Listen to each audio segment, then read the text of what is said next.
Voditeljka Sve za ljubav, Katarina Šišmanović, važila je za jednu od najljepših. Ona se posljednjih nekoliko godina povukla iz javnosti. Katarina je poznata i po tome što voli da putuje svijetom, pa je svoje pratioce na društvenim mrežama često častila fotografijama sa raznih destinacija.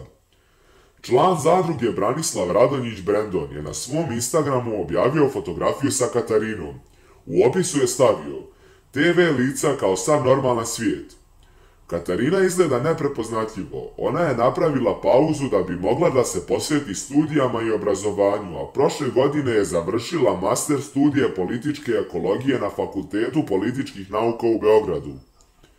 Katarina je, što se tiče ljubavnog života, godinama bila u vezi sa vlasnikom kuće Motion, Goranom Stamenkovićem.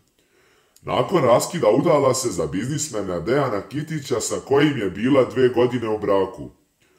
Poznata voditeljka je bila zaštitno lice emisije Sve za ljubav, a zadnja emisija u kojoj je radila je bio kviz Ko je na vrhu.